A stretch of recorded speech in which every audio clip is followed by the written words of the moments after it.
इस टॉपिक में UP police के लिए मोस्ट इम्पोर्टेंट भूगोल से चलेगा रिलेटेड, जिसमें हम बात करेंगे पृथ्वी की गतियाँ।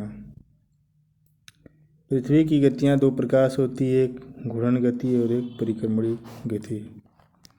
तो घूर्णन गति, इसमें दिन रात का होना या 24 घंटे, टोटल 23 घंटे 56 मिनट 4 सेकंड होता है पृथ्वी की घूर्णन गतियाँ।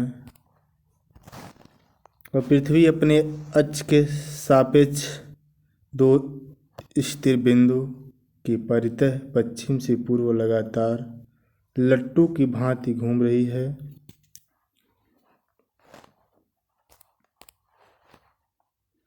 और परिक्रमणी गति में ऋतुओं में परिवर्तन पर इसमें टोटल 365 दिन 6 घंटे और 365 दिन 5 घंटे 1 घंटे का अंतर होता है। 48 मिनट 44 सेकंड के अंतर होता है। जैसे पृथ्वी सूर्य के परितः पश्चिम से पूर्व तक दीर्घ वृत्ताकार कक्षा में चक्कर लगाती है। पृथ्वी की इसी गति को परिक्रमणी गति कहते हैं। घूर्णन गति 23 घंटे 56 मिनट 4 सेकंड में लगाते हैं। औसत माध्य दूरी सूर्य से 14.98 करोड़ किलोमीटर की होती है। ये उत्तरी ध्रुव और दक्षिणी ध्रुव है। उत्तरी उपध्रुव वृत्त कर्क रेखा और भूमध्य रेखा मकर रेखा, दक्षिणी उपध्रुव वृत्त रेखा ये है। इधर दिन होता है, इधर नाइट रातें होती हैं। दक्षिण सूर्य के सम्मुख दिन, सूर्य के विपरीत रात होती है।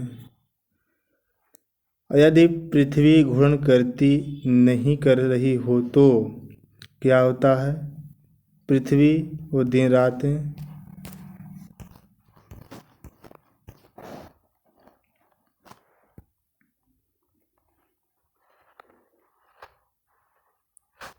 तीन जनवरी को ऑफशोर की घटना कहलाती है। ऑफशोर की घटना और 4 जुलाई को ऑफशोर की घटना कहलाती है। दीर्घ वृत्ताकार कक्षा में पृथ्वी सूर्य की परिक्रमा करती है।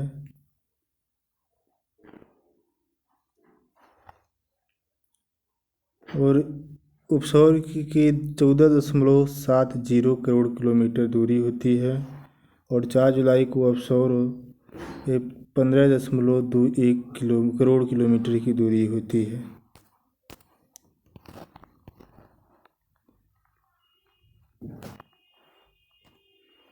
एक कर्क रेखा शीतानंत होती है और भूमध्य रेखा मकर रेखा 22 दिसंबर को। 21 मार्च को बसंत विषुवत रेखा पर कर्क रेखा भूमध्य रेखा मकर रेखा। और ग्रीष्मायन कर्क रेखा भूमध्य रेखा मकर रेखा 21 जून को। और उधर 23 सितंबर सबसे छोटा दिन होता है शरद ऋतु में।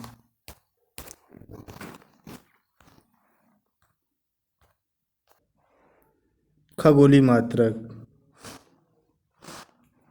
ये 14.89 करोड़ किलोमीटर और 1.5 गुणे 10⁻11 मीटर के माध्य होता है।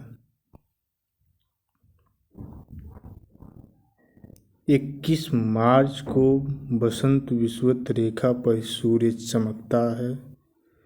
और 22 दिसंबर को बसंत विषुवत रेखा पर समान दिन रातें होती हैं। 22 दिसंबर को सबसे बड़ा दिन होता है और इस शीत आयन में भूमध्य रेखा पर जाकर चमकता है 22 दिसंबर को। नेक्स्ट है शरद ऋतु। 23 सितंबर की घटना सबसे छोटा दिन होता है और कर्क रेखा पर चमकता है सूर्य। और ग्रीष्म आयन में 21 जून को ये भूमध्य रेखा पर चमकता है। इस फिगर को आप लोग देख लीजिएगा। नेक्स्ट है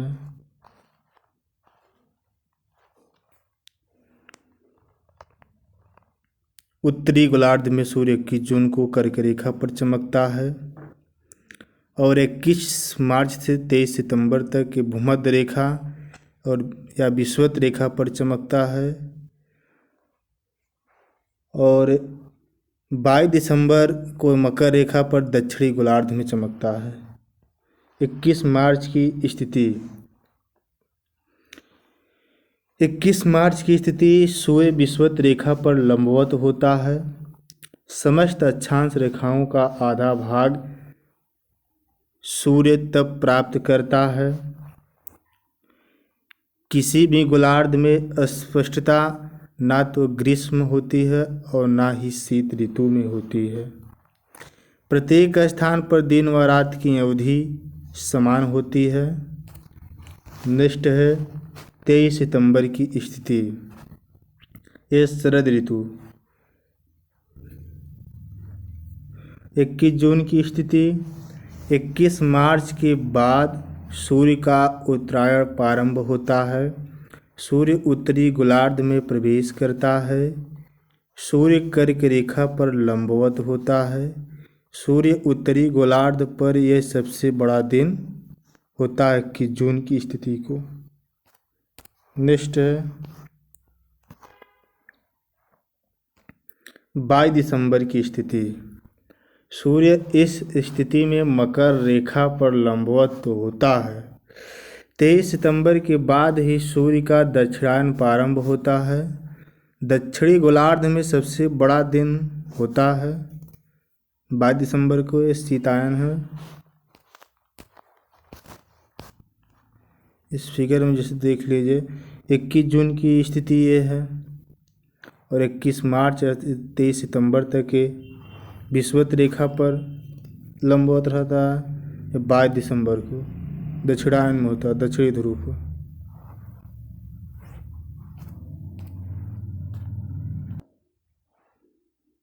इसी टॉपिक में अक्षांश एवं देशांतर की रेखाएं भी चलेगा।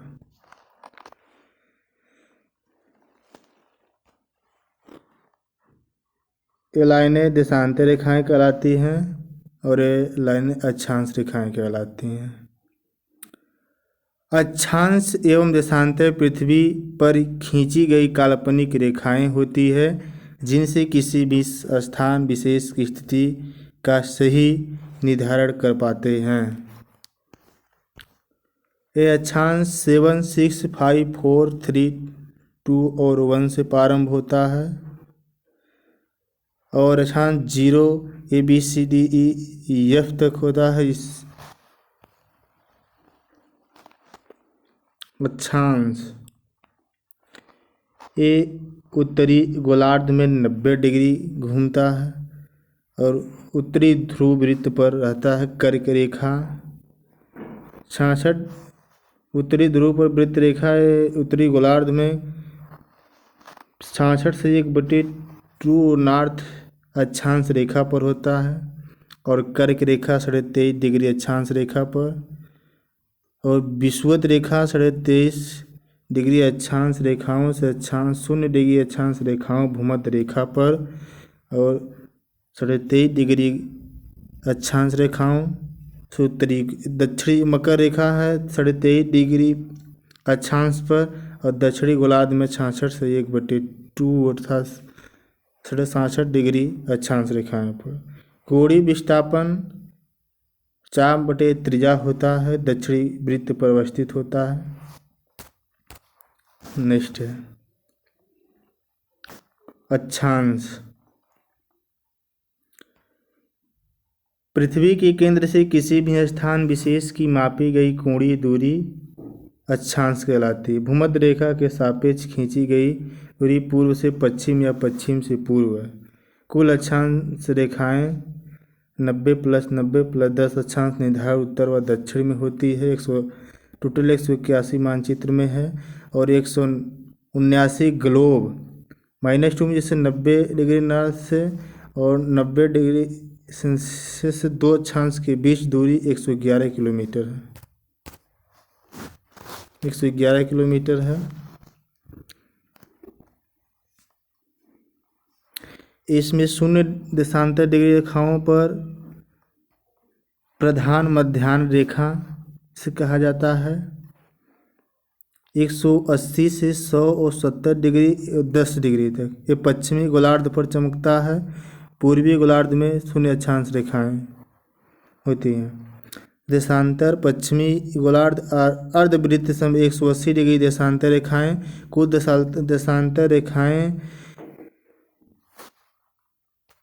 देशांतर रेखाएं 180 और 180 टोटल 360 देशांतर रेखाएं हैं।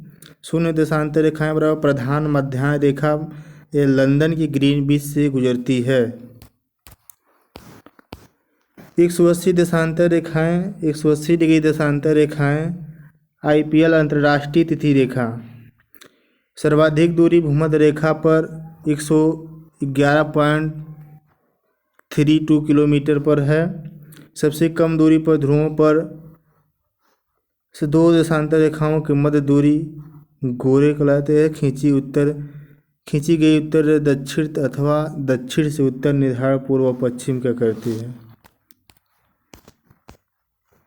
24 हावर्स में 360 डिग्री टोटल घूमती है और एक हावर बराबर 360/24 बराबर 15 डिग्री होता है और 15 डिग्री बराबर 60 मिनट और 1 डिग्री बराबर 4 मिनट हुआ। ग्रीनविच में दोपहर के 1 बजे बज रहे हैं तब 82 डिग्री और पूर्वी देशांतर मानक समय रेखा भारत कोलकाता में क्या समय है? ग्रीनविच में 5:30 घंटा समय आगे है। 15 डिग्री बराबर 1 घंटा और 82 डिग्री बराबर 5:30 प्रति घंटा और इसमें बजेगा 6:30 शाम को। ग्रीनविच पर रातें के 12 बज रहे हैं। 75 डिग्री देशांतर पश्चिमी देशांतर रेखा समय पर 75/15 बराबर 5 घंटे समय पीछे है। ये हमारे इलाहाबाद के नैनी से समय का निर्धारण किया जाता है। जय हिंद।